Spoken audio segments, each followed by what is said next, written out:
All right, you guys, I got a big treat for you today. I have Nitro Red Pour Homme. Just got this in the mail yesterday, so it is still maturing or whatever you want to call it. But I can tell you guys right off the bat, I'm very impressed with this. All right, so for the presentation, it's kind of weird, but oddly enough, it kind of works. It's got a leather cover on it, very nice and smooth. You got this little guy right here, this little kind of half-assed lanyard. The cap is okay. You hold it from the cap, it can fall off. So the interesting thing with this one is if you smell it and you try to close your eyes and imagine what the bottle would look like, it looks like this, kind of weird. Thought it was kind of cool how they could capture that in the bottle. Decent atomizer. We're just gonna do one spray because this is very strong fragrance.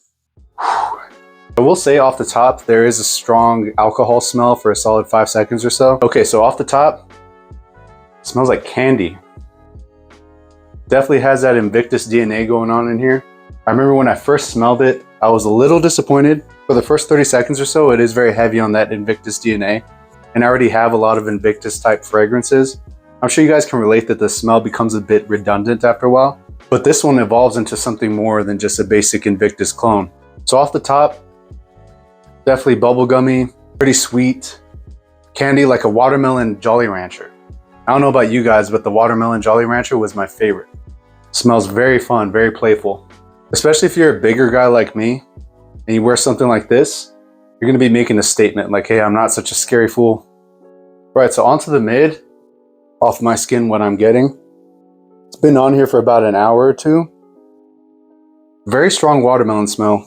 And this is so weird because when you think of BR540, you wouldn't think that it would go with something like Invictus really, but somehow this has like a little backbone of that BR540 going on.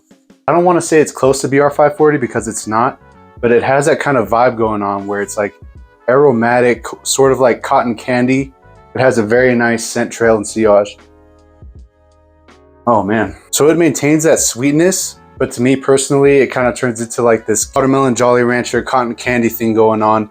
And when I'm saying all this, you're probably like, damn, that just sounds like overly sweet. Like that's just too much. Well, the crazy thing about this stuff is that it sounds like it would be overwhelming and a bit too much.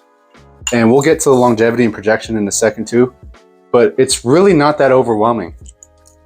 Over time, it's not really assaulting your nose. Obviously, if you spray a lot, it will, but you know, you just have like a very, very nice scent bubble around you. And I actually really love watermelon. It's my favorite fruit. I remember when I first got into fragrances, I bought Eternity Summer Days by Calvin Klein because I really wanted that watermelon note. And that one is a very nice smell. The only thing is that the longevity on it is terrible. But this, the longevity on this is ridiculous. Like right off the rip. I can't imagine in a few months how long lasting and strong this is going to be. But right off the rip, like I said, I got this in the mail yesterday and I sprayed it. Lasted me all day, like it's ridiculous. So I may have a little bit of bias here because like I said, watermelon is my favorite fruit and I'm into these kind of bubblegummy, younger kind of smells. But I'm getting ahead of myself. Let's go ahead and move on to when and where to use this. I think that in the summer you could rock this, honestly. Like one, maybe two sprays. One, maybe two sprays. Obviously, if you spray it too much, it's going to be overwhelming in the summer, but you can get away with it in the summer. This isn't really a date night serious smell. This is a very, very playful fragrance. So I wouldn't say it's a date night fragrance. Obviously, in the winter, I think it's going to be more suitable because it does have that sweeter smell going on, so you don't want to be attacking your nose and everybody around you during the high heat. Right, onto the longevity. This, I will tell you right off the bat, is a solid 10 out of 10 for longevity. I also sprayed this on my hoodie just to see how long it would last. And I smelled it today and it smelled like I just sprayed it on like 2 or 3 hours ago. So longevity is just ridiculous. I'm gonna tell you right off the bat, solid 10 out of 10 for longevity on this one. So, okay, so for projection, this is very, very loud for the first 30 minutes or so. It can come across as a little bit synthetic, especially right out the box. It's room filling for the first 30 minutes for sure. Maybe even an hour. After that, where this shines is the sillage. So longevity, obviously really good, but the sillage on this is just ridiculous. So yesterday I wore this in the morning. I only put 3 sprays on. Usually I'm a very heavy sprayer, but I could tell I wanted to, you know, go lighter on this because I don't know how this smells. I'm a server, so I'm always walking around the restaurant. But the thing is that I got 2 compliments yesterday and both of the compliments were from people walking behind me. So like I said, I can kind of smell myself walking around, but apparently it does leave a very strong, solid scent trail with you. So the sillage on this is ridiculous. I'm gonna give the projection on this a 10 as well. I know it sounds like I'm just gushing over this thing and have some kind of bias, and maybe I do because I really like the watermelon, but you guys, this is just actually really impressive. Like, I'm not gonna lie to you. In my mind, for some reason, when I think of watermelon scents, like, they just don't last long. But somehow they turned this into like my kind of thing, to where I have very dry skin and I need something that's gonna perform and project properly. And they just hit the nail on the head with this one. I don't know how they did it.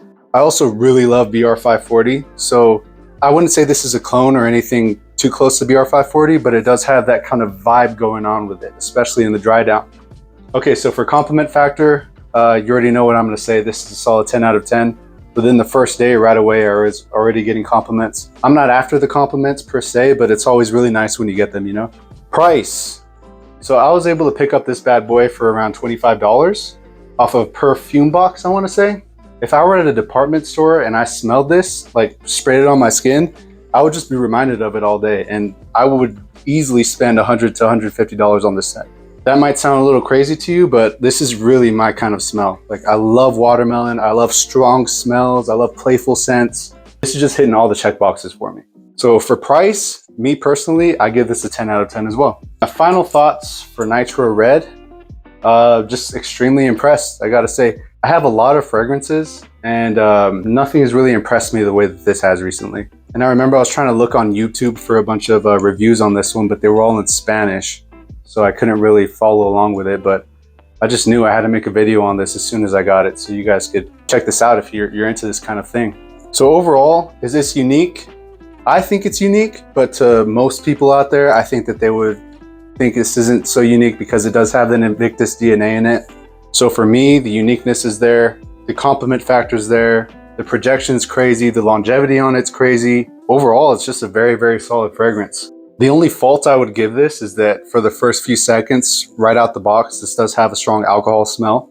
But that's the only fault I can give this fragrance, really. Like, right off the bat, it's just already performing extremely well. So I can't imagine how this is gonna be later on down the road. So I'm gonna have to put this obviously in the S tier. So in my fragrance journey, I've never bought a backup bottle, but I already have another one of these on the way, just because I do have a feeling that this is gonna become more sought after. And I don't know the availability that they have on this one. If you're into those younger, playful, juicy, fun kind of smells, this is gonna hit the nail right on the head for you. Thank you guys for watching.